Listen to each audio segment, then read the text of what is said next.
Hello, mysterious people. Welcome back. Don't forget to always do the right thing because we never know about tomorrow. Because tomorrow is a mystery.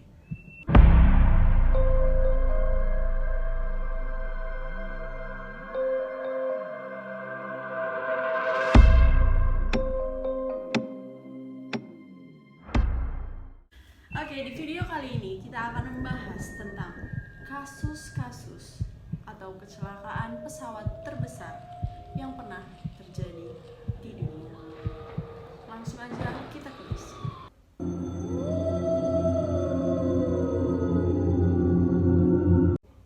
Yang pertama kita ada Turkish Airlines Flight 981. Pada 3 Maret 1974, pesawat ini memiliki jadwal penerbangan dari Bandara Yeşilköy, Istanbul ke Bandara Heathrow, London dengan transit di Bandara Orly, Paris. Pesawat ini menampung 167 penumpang dan 11 kru pesawat di dalamnya. Kapten pesawat ini bernama Nejat Berkos yang sudah berusia 44 tahun dan sudah memiliki 7.003 kali jam terbang. Jadi udah bisa dibilang pilot yang profesional ya guys. Nah, pesawat ini terbanglah dari Bandara Yeşilköy, Istanbul tadi dan mendarat di bandara transit yaitu di Bandara Orly, Paris pada pukul 11:02 untuk mengisi bahan bakar. Di saat transit dan mengisi bahan bakar juga ada tambahan sebanyak 216 penumpang. Udah selesai lah nih semua persiapan. Pesawat mendapat izin bergerak perlahan ke runway 08 pada jam 12.24 waktu setempat dan lepas landas pada pukul 12.34. Namun sekitar 3 atau 4 detik setelah itu, tepatnya sebelum pukul 12.40, suara berisik dekompresi terdengar dan co-pilot mengatakan bahwa badan pesawat rusak. Adanya kecacatan pada desain pesawat dan kesalahan dalam penanganan bagasi membuat bagian kargo pada belakang pesawat tiba-tiba terbuka hingga terjadi ledakan di tengah penerbangan. Pesawat kemudian berbelok 9 derajat ke kiri dan mengalami pitch nose down atau menukik ke bawah dan jatuh di hutan Ermenonville 37 km sebelum timur laut Paris. Dan setelah dilakukan penyelidikan, kecelakaan disebabkan oleh pintu kargo belakang yang terbuka dan depresuriasi secara tiba-tiba. Apa itu depresuriasi? Depresuriasi adalah keadaan di mana tekanan udara berkurang yang biasa terjadi di dalam kabin pesawat. Dua hal ini merusak struktur lantai dan menyebabkan 6 penumpang dan bagian-bagian pesawat terlempar. Mesin nomor 2 tidak berfungsi optimal sehingga merusak kendali penerbangan dan juga para pilot serta awak kru tidak dapat mengendalikan pesawat dan kejadian ini menewaskan sebanyak 346 jiwa di dalamnya.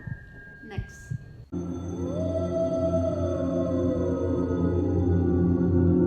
Next kita ada Japan Airlines Flight 123. Kecelakaan ini ditetapkan sebagai kecelakaan terburuk dalam sejarah penerbangan. Jadi penerbangan naas ini dipimpin oleh Kapten Pilot Masami Takahama, co-pilot Yutaka Sasaki, dan mekanik udara Hiroshi Fukuda.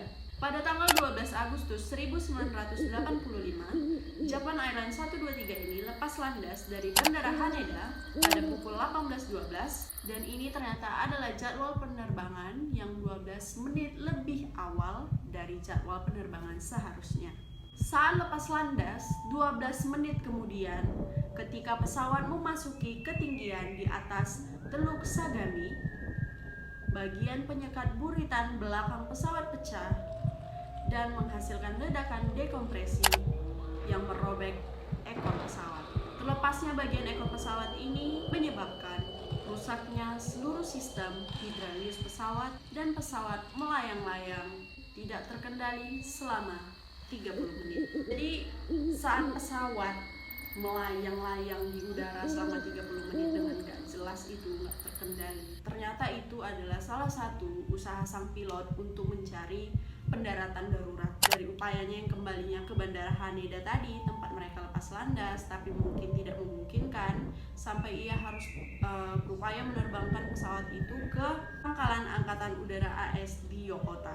Namun semua usahanya sia-sia. Pada pukul 18:56 pesawat hilang kontak dengan radar karena sudah terjatuh di Gunung Takamagahara, Jepang.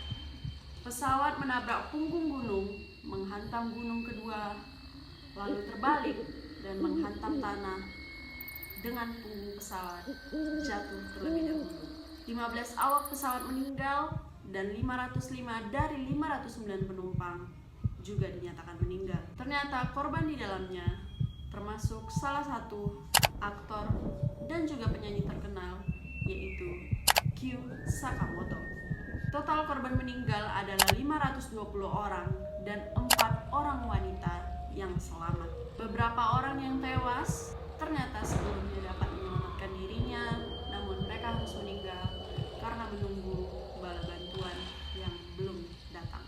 Penyelidikan dilakukan oleh Komisi Penyelidik Kecelakaan Pesawat dan Kereta Api Jepang dan ditemukan bahwa ekor pesawat tersebut pernah tersenggol dalam sebuah pendaratan di Bandara Itami pada 2 Juni tahun 1978. Kemudian ekor pesawat tersebut diperbaiki dengan secara tidak sempurna oleh teknisi Boeing dan Japan Airlines. Karena tidak sempurnanya tadi diperbaikinya, itu menyebabkan berkurangnya kemampuan penyekat bertekanan bagian belakang dalam menahan beban tekanan selama penerbangan. Hal ini menyebabkan kelelehan logam dan kecelakaan tersebut terjadi. Next.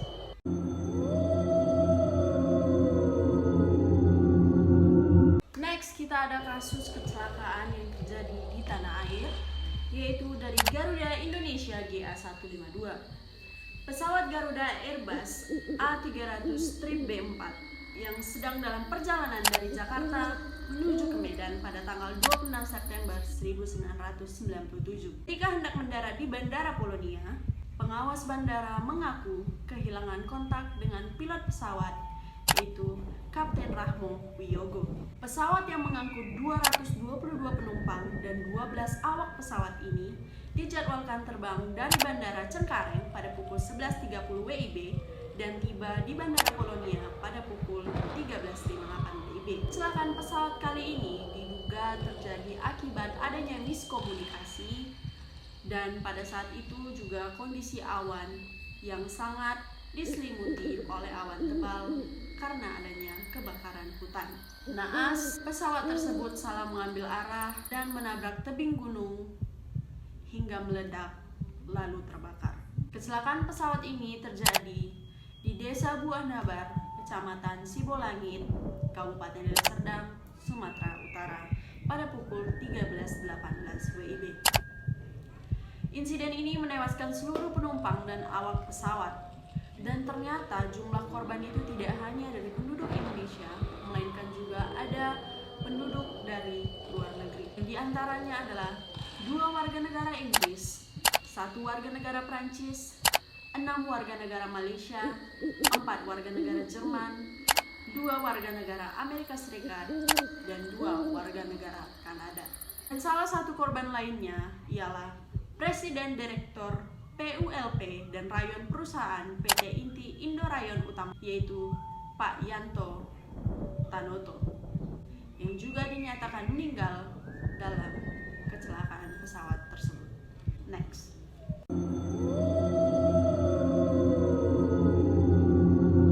Dan yang terakhir kita ada dari Lion Air JT610. Pesawat Lion Air JT610 dengan jenis Boeing 737 MAX ini lepas landas dari Bandara Soekarno menuju Bandara Depati Amir di Pangkal Pinang pada tanggal 29 Oktober tahun 2018 pukul 6.20 WIB. Pada pukul 6:22 WIB, pilot menghubungi Jakarta Control dan menyampaikan masalah flight control di ketinggian 1.700 kaki. Pilot meminta naik pada ketinggian 5.000 kaki dan mendapatkan izin. 10 menit kemudian pada pukul 6.33 WIB, pesawat lost contact dari radar. Sebelum lost contact, tercatat pesawat sudah berada di ketinggian 2.000 informasi bahwa 13 menit setelah mengudara, pesawat jatuh pada pukul 6.33 WIB di sekitar perairan Tanjung Karawang, Jawa Barat. Berdasarkan analisis yang ada, pada posisi 1.200 meter, pesawat itu meluncur ke bawah dengan kecepatan 685 km per jam atau 190,3 meter per detik. Nah, dalam waktu 6,3 detik itu pesawat sudah membentur permukaan laut dan proses penurunan berlangsung sangat cepat sehingga tidak diketahui oleh penduduk sekitar, dan penduduk sekitar hanya mendengar suara ledakan.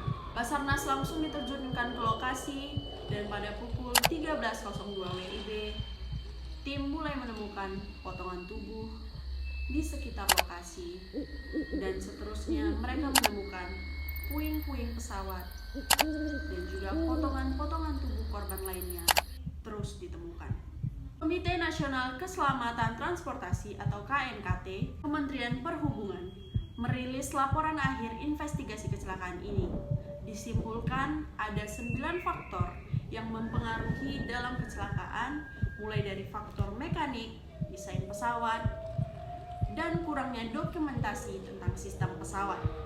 Nah, faktor lain dari kejadian ini adalah kurangnya komunikasi dan kontrol manual antara pilot dan sang co-pilot, beserta adanya distraksi di dalam kokpit.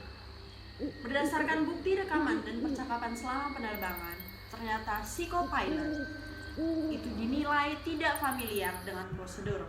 Padahal pada saat masa trainingnya, ia sudah diberitahukan dan ditunjukkan bagaimana caranya menangani pesawat. Kejadian ini menewaskan 189 orang, terdiri dari 179 penumpang dewasa, 1 penumpang anak, 2 bayi, 2 pilot, dan 5 pesawat. Oke guys, jadi sekian aja video kali ini, dan ya sesuai slogan yang selalu saya ucapkan di awal video, harus selalu ingat berbuat kebaikan, karena kita nggak pernah tahu kapan kita akan diambil. Kita tidak akan pernah tahu kapan kita akan pergi dari dunia ini, karena memang waktu ini selalu menjadi misteri. Saya juga kembali ingin mengucapkan turut berduka cita atas segala korban kecelakaan yang ada, dan semoga pihak keluarga yang sudah ditinggalkan sudah bisa mengikhlaskan kepergian keluarganya, sahabat terdekatnya, siapapun itu, dengan keadaan tenang, dan semoga juga sudah ditempatkan di sisi terbaik. Jangan lupa like, comment, share, dan subscribe. See you guys in the next mystery. Bye bye.